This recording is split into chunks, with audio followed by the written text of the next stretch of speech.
OH, ¿no? Esos OH también interaccionan con la molécula, ¿no? Ya, muy bien. Entonces, tenemos el caso del fenol, por ejemplo, ¿no?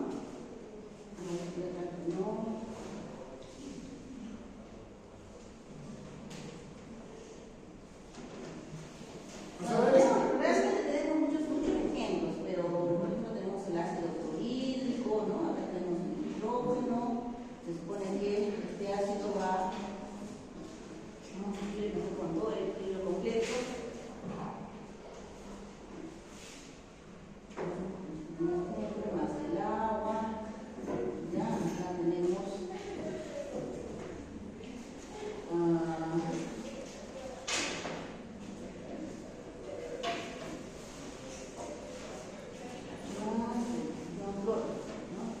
y en el caso del fenol, por ejemplo, no es una molécula inorgánica, ¿no? Sino es una molécula orgánica. Acá en este caso vamos a ver que también forma, digamos así, una interacción, ¿no? Estos hidrógenos que pertenecen al grupo funcional van a reaccionar con el agua y vamos a ver de que ahí vamos a tener pues la formación del, digamos así, es una molécula ácida, ¿no? Por esa reacción, ¿ya? Ahora, obviamente que el fenol, nosotros sabemos la química orgánica de que la fuerza de acidez de este compuesto va a depender de los sustituyentes que estén formando, ¿no? Acá, por ejemplo, puede tener bromo, cloro, ¿no? O cualquier otro sustituyente, ¿no? Se sabe, ¿no? En química orgánica que los sustituyentes de nitro, que se, digamos así, que están en alguna de las posiciones, aumentan sustancialmente la acidez de esa sustancia, ¿no? Si no tenía una constante de acidez, ¿no? X, no puede ser igual, pero si tenía una constante de acidez, pues su acidez va a aumentar, va a veces incrementar, por eso se incrementa, ¿ya? Bueno, tenemos también ahí la teoría de Bromfeld y Lowell, ¿no? ¿Qué nos dice la teoría de Bromfeld y Lowell, ¿no? Nos dice que siempre estamos hablando de un par ácido-base, ¿no? Entonces, la teoría de Bromfeld y Lowell habla de un par, ¿no? Si es que hay un ácido, pues este ácido va a formar una base, ¿no? Entonces, ahí tenemos un par ácido-base conjugado, ¿ya? Entonces, además, menciona, ¿no? Que un ácido es toda molécula capaz de ceder un protón, ¿no? Entonces, un ácido va a ceder un protón y una base va a aceptar un protón, ¿no? Acá se pone que el ácido cede el protón y la base pues acepta ese protón, ¿no? Entonces, por ejemplo, tenemos, a ver, un ejemplo que podríamos decir, bueno, en este mismo, ¿no? Acá, ¿no? Vemos de que este cloro va a ceder a la molécula de agua el protón, ¿no? Y acá tenemos 3 hidrógenos, ¿no? Entonces, este sería nuestro ácido porque va a ceder, ¿no? Y la base vendría a ser el agua, ¿no? Porque va a aceptar el protón. Entonces ahí tenemos un par ácido-base, ¿no? Ahora, entonces, a ver, se supone que aquí tenemos el ion hidrógeno y el cloro, ¿no? En este caso, para que esto forme esto, acá, este de acá tendría que ceder el protón. ¿Ok? ¿No? Entonces, este de acá sería el ácido y esta sería nuestra base, ¿no? Que va a aceptar el protón. ¿Ya? Entonces, ahí también tendríamos, a este lado tendríamos un ácido y una base. Esto sería conjugado, ¿no?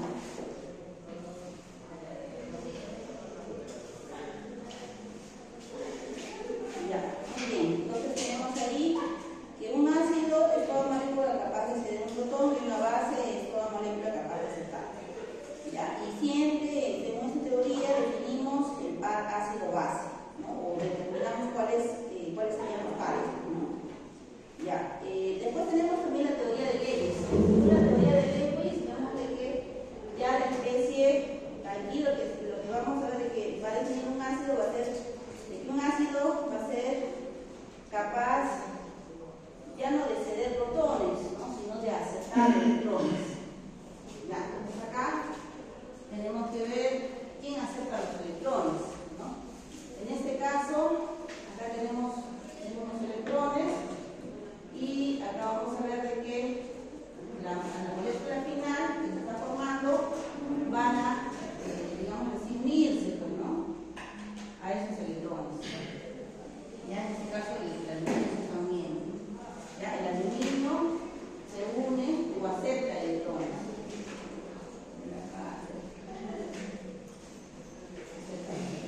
En este caso, acá estos electrones, digamos así, van a ser aceptados por el hidrógeno, ¿no?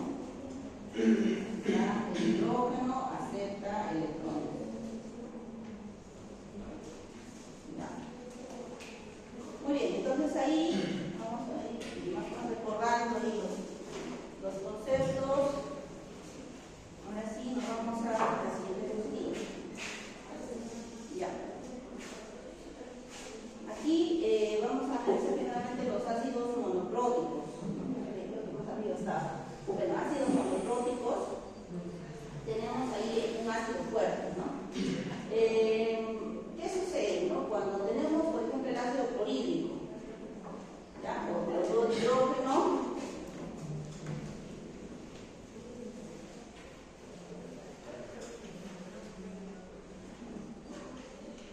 mira, como es un ácido fuerte, vamos a tener los iones hidrógeno más los iones cloro, ¿no? O, digámoslo así, podríamos decir de que este ácido fuerte también podríamos tenerlo así, ¿no? Ácido clorhídrico, no sé si lleva nosotros, ¿no? Ya, ese por un lado. Y por otro lado tenemos la interacción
nos tenemos que basar en estas dos reacciones, ¿no?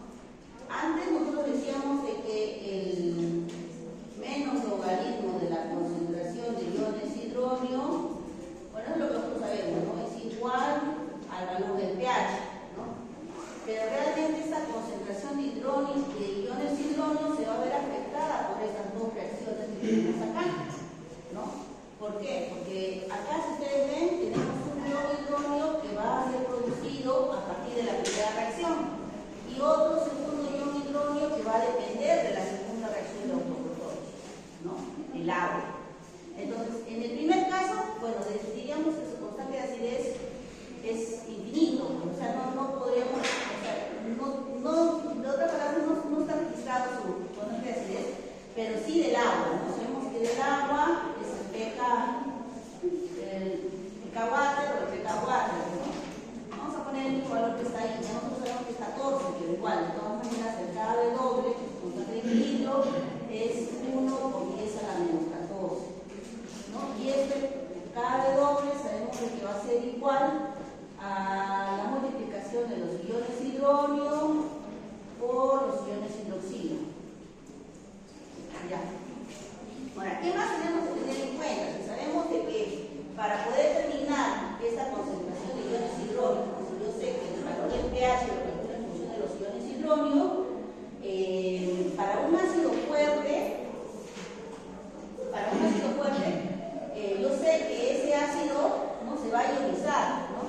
pero al mismo tiempo también se da esta reacción de autoprotólisis, ¿no? Que también originan los mismos iones hidrógenos, ¿no? Y estos van a afectar al valor del pH. ¿Cuándo afectan al valor del pH? ¿No? Lo mismo que les estaba explicando, ¿no? Miren, teníamos por ejemplo acá el caso de que cuando decimos que la concentración de iones hidrógeno es de repente, ya, tenemos un valor, vamos a poner ahí, a ver, menos logaritmo contra el valor del pH, ¿no? Si nuestra concentración de iones hidrógeno de repente es 10 a la menos 1, aplicando logaritmos sería pH 1, ¿no? Si decimos menos logaritmo de la concentración de 10 a la menos 3, hablamos de pH 3. Si decimos que es menos logaritmo de la concentración de 10 a la menos 5, ya hablamos de pH 5, ¿no?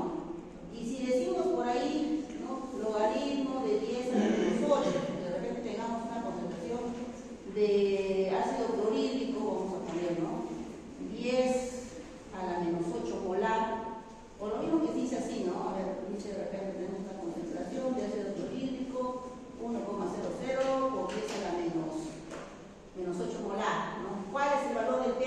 Que hace la pregunta. Entonces, realmente nosotros aplicando el logaritmo podemos determinar fácilmente que es 8, pero si vamos a la práctica vamos a ver que este valor no es, ¿no? Este valor no corresponde. ¿Por qué? Porque la simple razón, estamos hablando de un ácido. Por más pequeña la concentración que sea, pues vamos a tener un ácido, vamos a tener, no digamos vamos a tener un pH alcalino, ¿no? Pues vamos a tener un pH ácido. Y ahí, ¿qué significaría, no? O sea, si yo tuviera esta concentración de ácido clorhídrico, ¿por qué mi valor de pH no es 8? Porque está influyendo ya esta segunda reacción, ¿no? Esa reacción que influye y hace el efecto, ¿no? Digamos que es un efecto regulador, ¿no?, de tal forma que no lleguemos al pH alcalino. Entonces, si nosotros tuviéramos acá, vamos a poner por acá mejor, nuestro gráfico, acá decimos menos logaritmo de la concentración, vamos a poner analítica, ¿ya? Y acá nuestro valor del pH, ¿no? Vamos a ver de que la recta va a ser en ángulo de 45 grados, ¿no? O sea, si yo tengo acá 1, vamos a tener 1, ¿no? Y así sucesivamente. 2 con 2, ¿no? O sea, vamos a ver de que la relación es una recta, ¿no? Para el valor del pH, para un ácido. Pero si tuviéramos una base, ¿no? Sabemos que esto va a llegar a 14, ¿no? pH, tenemos acá 14, 13, 12, ¿no? Y acá tenemos la concentración analítica, ¿no? Menos logaritmo de la concentración analítica, pero de una base, ¿no? De la misma forma vamos a tener un ángulo de 45 grados, ¿ya? Y porque la relación es 1 con 1, ¿no? De tal forma que en el pH, donde tengamos un pH 7, ahí las dos líneas se van a encontrar, ¿no? Y nunca un ácido va a pasar a ser una base, ni una base va a pasar a ser un ácido, ¿ya? Por ese efecto regulador de la reacción de autoprotólisis del agua, ¿ya? Entonces, ¿qué vemos, no? Vamos ahora para desarrollar o para entender un poquito más de esto. Eso lo vamos a dejar, ¿ya? Tenemos que determinar realmente cuánto es esta concentración. ¿Y cómo determinamos cuánto es la concentración en función del efecto que tienen de repente estos iones hidrógenos y estos iones hidrógenos? Bueno, lo determinamos en función del balance de masas, ¿no? El balance de masas vendría a ser igual a la concentración analítica del ácido, que esto va a ser igual a la concentración de iones, en este caso del nuestro ácido clorhídrico. A ver, vamos a poner aquí, concentración analítica del ácido clorhídrico, balance y demás. ¿Ya? Va a ser igual a la concentración analítica del ácido clorhídrico por la forma del cloro, ¿no? El cloro ionizado. ¿Ya? Y el balance de cargas va a ser igual, en este caso, acá vamos a tener los iones hidronio, que estos tienen carga positiva, ya frente a los que tienen carga negativa, ¿no? Entonces acá serían los iones cloruro, más la concentración de los iones hidroxilo, ¿no? Ahora, ojo, aquí, en este caso, estos iones hidroxilo, ¿de dónde provienen? Netamente del agua, ¿no? Estos iones cloruro, ¿de dónde provienen? Netamente del ácido, ¿ya? Eso hay que tener en cuenta. Entonces acá vamos a evaluar. Conociendo esta concentración, nosotros podemos ver el efecto del agua, ¿no? A ver.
Entonces, cuando yo quiero determinar, por ejemplo, la concentración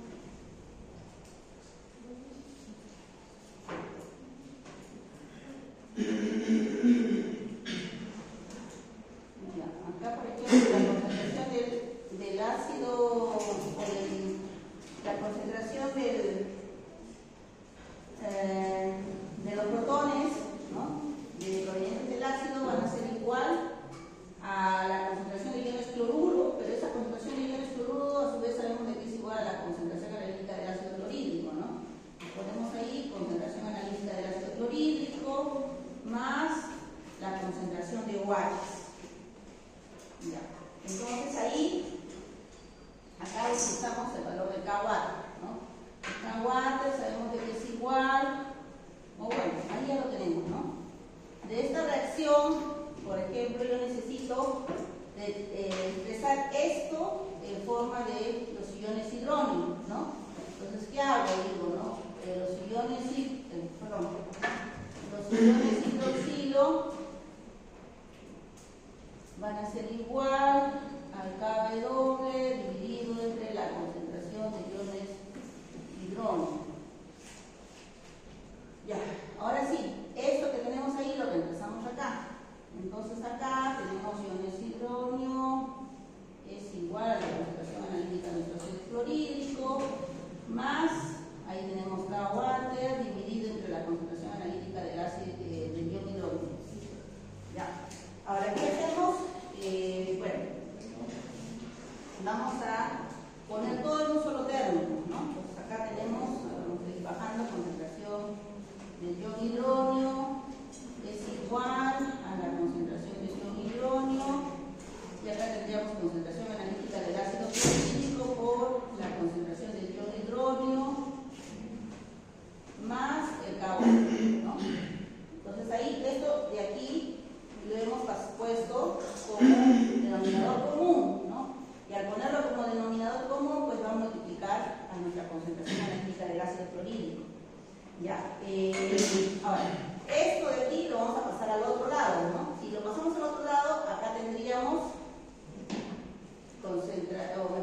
la concentración del ion hidrógeno pero elevado al cuadrado, ¿no?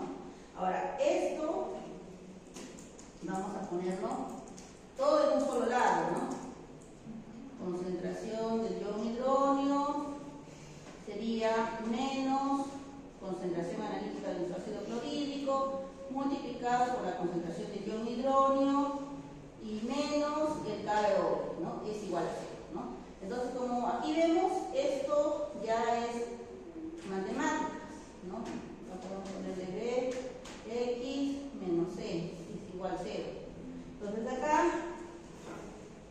se aplica, aplicando la ecuación cuadrática, se determina el valor de X, ¿no? El valor de X debería ser la concentración de iones hidrógenos, ¿no? Que como ustedes ven ahí, debería ser esa ecuación de ahí. Lo vamos a escribir acá, ¿ya?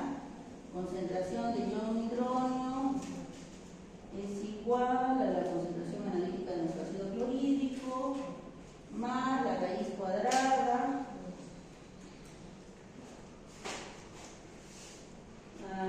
de la concentración analítica del ácido clorhídrico pero elevado al cuadrado más 4 veces Kw, y todo dividido entre 2, ¿ya? Ahora, cuando nosotros determinamos el valor del pH, bueno, aplicamos el resultado de esto, ¿no? Aplicamos el resultado de esto. ¿Ya?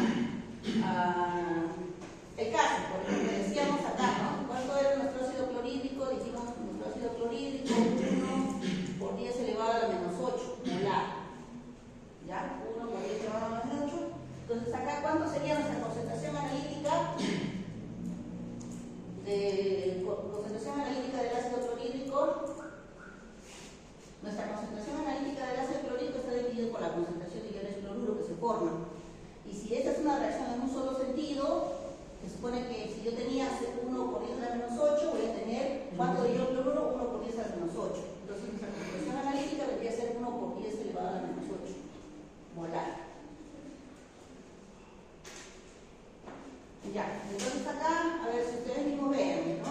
1 por 10 elevado a la menos 8 molar más la raíz cuadrada de 1 por 10 elevado a la menos 8 molar elevado al cuadrado más 4 veces el valor de Kw.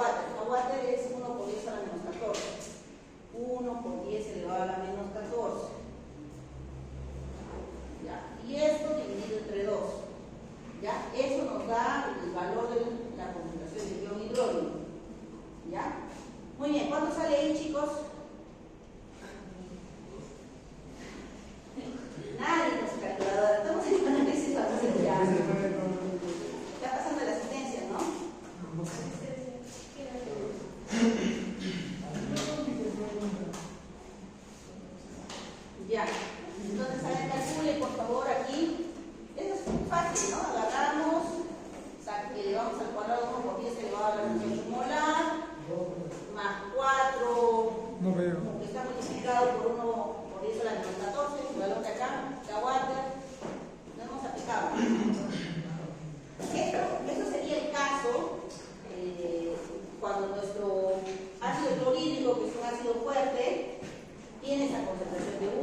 Debe ser, porque mira, si yo solamente borro esto, ¿cuánto es el pH? 5.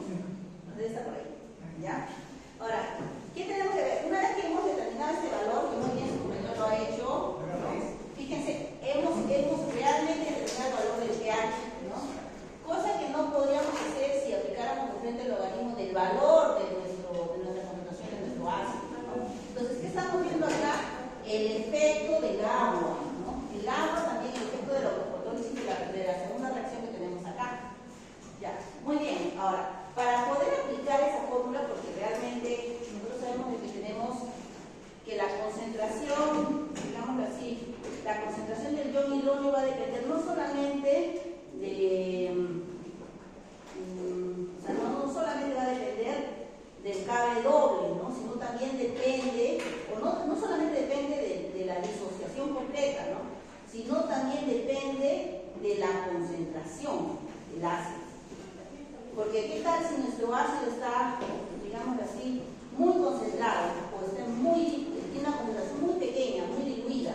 Entonces, ese efecto también va a influir, ¿no? en el resultado, ¿no? Entonces, para determinar realmente si estamos haciendo bien, si hemos tomado, digamos así, esta ecuación, porque ustedes vimos la clase hace 2 semanas, vimos de que, esta ecuación cuadrática, ustedes ven ahí, esa ecuación cuadrática, aparte de esa ecuación cuadrática también había otras ecuaciones, ¿no? Otras ecuaciones que también nos permitían determinar la concentración de iones hidrógeno, ¿no? Pero eso va a depender de qué, como les decía, va a depender primeramente, la concentración del ácido, ¿no? Si está muy concentrado o si está muy diluido. Y también, por otro lado, de la constante de acidez. En este caso, como estamos hablando de un ácido fuerte, podríamos decir que no afecta a su constante de acidez, ¿no? Lo que sí vamos a ver de que va a afectar es en los ácidos débiles, ¿no? Ya, muy bien. Entonces, a ver, vamos a ver una expresión, digámoslo así, una forma de verificar si efectivamente estamos haciendo bien, ¿no? ¿Y cómo verificamos si esa ecuación es la correcta, ¿no? Utilizando esta, digámoslo así,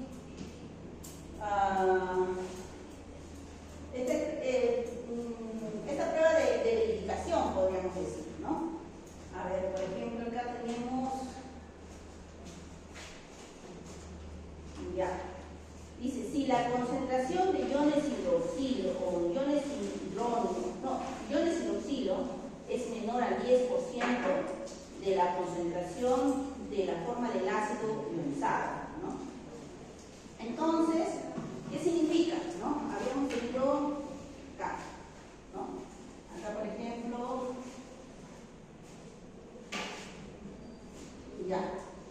Nuestra balanza de cargas sabemos que está dado por ¿cuál?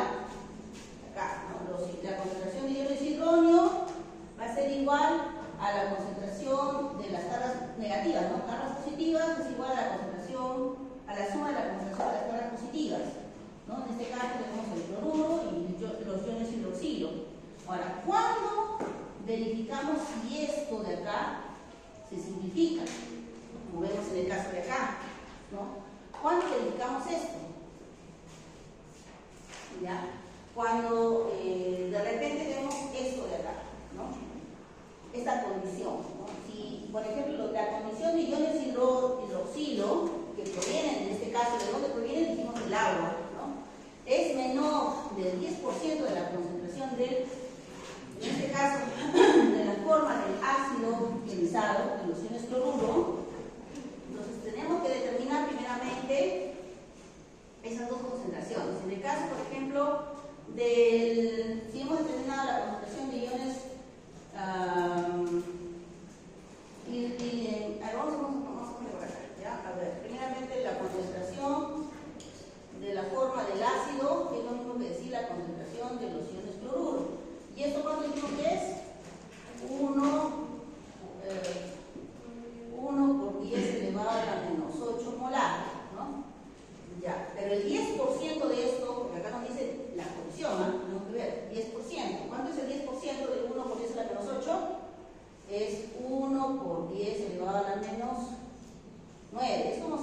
tuviéramos 1 por 10 elevado a la menos 8, pero lo dividimos entre 10, ¿no? Entonces, ¿qué sería? 1 por 10 elevado a la menos 9, ¿ya?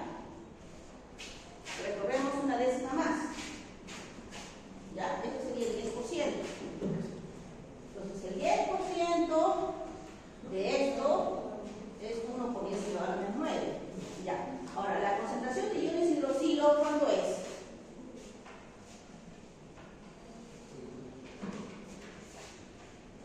Ya. Para eso vamos a tener que aplicar acá, ¿no? Acá, por ejemplo, tenemos la concentración del ácido, ¿no? O, perdón, la concentración de iones hidróneo total, ¿no? La concentración de iones hidróneo total. ¿Ya? ¿Cuánto? 1,05 por 10 menos 7. Esto no es 10,5. No, Ya mala. Vamos a pasar, tengo que sacar el celular. ¿Yo cuánto sacan 12? porque pensé que estaba. Ya, escriban por favor. Es 1 por 10 a la menos 8, creo que es 1 por 10 a la menos 10. Entonces, esta concentración del ion hidrógeno que tenemos ahí, se supone que no nos estamos refiriendo, no es sí, por favor. Ya, no es solamente, digamos así, del ácido, ¿no? Sino estamos sumando también, ¿no? Estamos sumando también la concentración de ion hidrógeno del agua. O sea, el efecto de los dos vendría a ser este valor de acá. Entonces, para poder determinar la concentración de ion hidrógeno, porque se supone que acá tenemos que determinar el ion hidroxilo. Sabemos que el ion hidroxilo lo podemos determinar despejando esto, ¿no? Se supone acá los iones hidroxilo tendrían que ser igual a la diferencia del ion hidrógeno menos los iones fluoruro.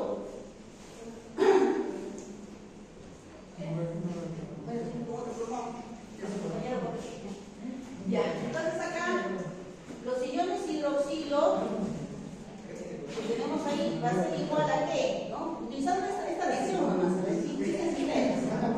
qué vendría a ser igual? A la concentración de los iones hidrógeno menos la concentración de los iones fluoruro.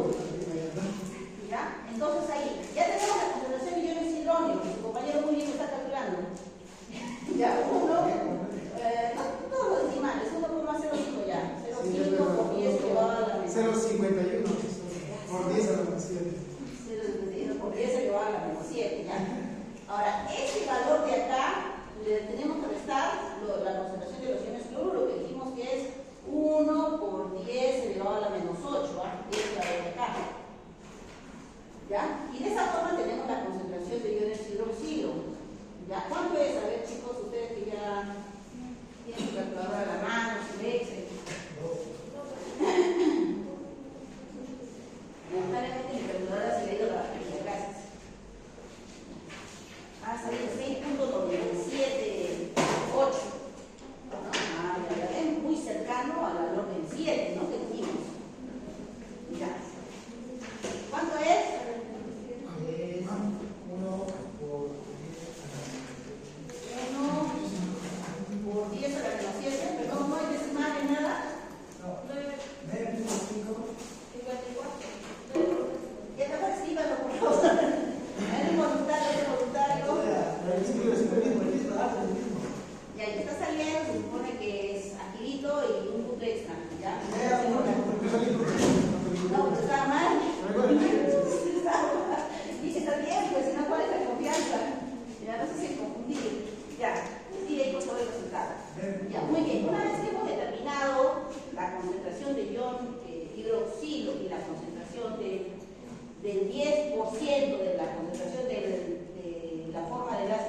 Entonces acá, ¿qué vemos? Que dice, si la concentración de hidroxilo, ¿no?, es menor del 10%, en ese caso no es mayor del 10%.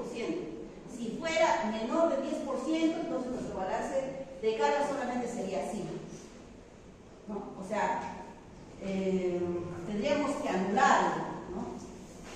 Entonces, como este de acá es mayor que este valor de acá, entonces no se cumple esto. Entonces, por lo cual no anulamos esto. Existe un efecto, ¿no? Pero en este caso, si fuera todo lo contrario, por ejemplo, vamos a hacer el cálculo ahora de que cuando nuestro ácido clorhídrico, por ejemplo, tiene un valor de, lo dijimos, 1 por 10 elevado a la menos 5 molar. ¿Ya? Cuando tiene un valor de 1 por 10 a la menos 5 molar, la concentración analítica de nuestro ácido clorhídrico va a ser 1 por 10 elevado a la menos 5 molar, ¿no? A ver, apliquen la fórmula, esta misma fórmula de la ecuación cuadrática que tenemos ahí arriba. ¿Cuánto debería ser la concentración de iodo hidróneo? No es igual al total de 10.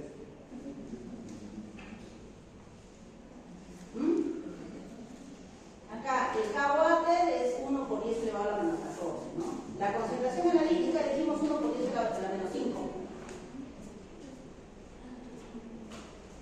Porque acá, muy fácil, podríamos decir, el valor del pH es igual a 5, ¿no? Porque sabemos de que el pH es menos el logaritmo de la concentración de los iones hidrónicos. Y acá diríamos, menos logaritmo de 10 elevado a la menos 5, ya el pH es igual a 5, podríamos decir, ¿no? Ya. Podríamos decir así, ya, muy bien, ahí vemos, ¿no? Rapidito podríamos terminar, pero vamos a ver realmente si lo mismo va a suceder, ¿no? Porque es un valor muy cercano, ¿no? Al 7, o sea, me refiero, si acá por ejemplo nosotros hemos determinado el pH 5, vamos a ver de que este valor, si tuviéramos acá el pH 7, acá el 8, hasta el 6, acá está el pH 5, está casi cercano al valor del pH 7. Entonces vamos a ver el efecto, ¿no? Aquí ya existe ya un efecto. Puede que el efecto sea, no digo el efecto del ácido, sino digo el efecto del agua, ¿no? El efecto del agua también puede influir, ¿no? Claro, no mucho, pero sí va a influir. A ver, ustedes por eso calculen, ¿cuánto ha salido la concentración aplicando la ecuación cuadrática? 1.00009 por 10 a la menos 5. ¿Cuántos ceros? 4 ceros. Por 10 elevado a la menos 5. Ya ves, pero igual en todas maneras hay un decimal, no podríamos decir que es 1 por 10 a la menos 5. Y aplicando el logaritmo de ese valor, ¿cuánto es? 4.99949, después 6. Ya. Entonces, fíjense, ya existe una variación. No podemos decir que exactamente es pH 5. ¿Ya? Ahora, lo mismo, ¿no? Miren, en este caso, vamos a ver, ya está.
a la menos 4, no, perdón, menos 6, ¿no?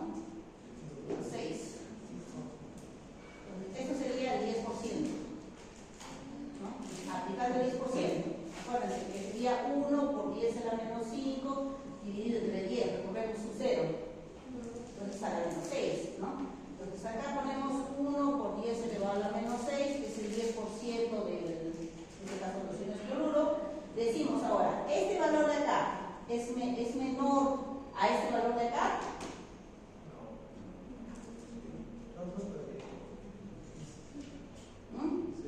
¿Quién es más? ¿Quién es menor? En este caso, este sería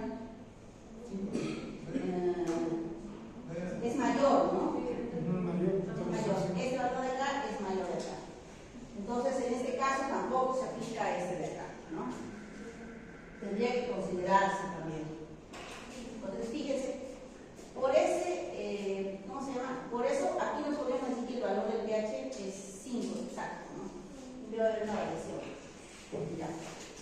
Ahora, yo no podría agarrar y decir, miren, los que tienen pH 6 o los que tienen pH 3, 2, ¿no? O los que tienen pH 1, ¿no? Tenemos que, ¿cómo se llama? Simplificarlo, ¿no? O lo hacemos por esa fórmula, ¿no? Por esa fórmula. O simplemente utilizamos de frente el logaritmo de la concentración de ion hidrógeno, ¿no? Todo el valor de, digamos, el ácido en sí va a ser influido por el efecto de la reacción del agua o de electrólisis y también asimismo por la concentración, ¿no? Del ácido, ¿no? En este caso vemos que es una concentración diluida. Pero ¿qué tal si fuera solamente 1 molar? 1 molar. ¿Podríamos considerarlo? Vamos a ver si de repente si afectamos la concentración, hacemos más concentrado, el efecto de repente va a variar, ¿no? Ya de repente vamos a ver que va a ser de repente pero muy ácido, tan ácido que acá se va a simplificar esto, porque ya es como se va a despreciar, ¿no? Y vamos a decir que solamente la concentración de los iones hidrógenos van a depender de la concentración analítica, ¿no? ¿Ya? Y por eso omitimos la reacción anterior. ¿Me entienden? ¿Sí? ¿Todos me han entendido? ¿Qué? Por eso les digo, el efecto, o sea, si es que nosotros utilizamos la ecuación cuadrática, es cuando de repente vemos de que existe un efecto de la concentración de nuestro ácido, ¿no? Ustedes aplicando el logaritmo no pueden determinar el valor del pH real, ¿no? Entonces, eso sería un efecto de acuerdo a la concentración y de acuerdo a la reacción de autoprotólisis, ¿no? Ahora, ¿qué pasaría si nuestro ácido estuviera muy concentrado, ¿no? Porque este es un ácido fuerte, ¿no? Estuviera muy concentrado, de repente fuera de 1 molar, ¿no? Entonces, o fuera de repente de 0,1 molar.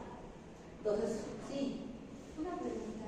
Yo vi una regla que decía que se consideraba el agua cuando el ácido era menor a 10 a la menos 7, en vez de utilizar el 10%. ¿También se puede utilizar eso? Por eso les decía, el efecto, o sea, cuando yo sé que el agua va a surtir efecto, cuando yo sé que la reacción del agua, la reacción del autoprotólisis va a afectar al efecto, en este caso de mi ácido, ¿no? A la concentración de los iones hidrógenos. Cuando yo sé, no lo puedo saber. No lo puedo saber. ¿Por qué? Porque para todos los casos yo tengo que, digamos así, aplicar esa condición, ¿no? Si la concentración de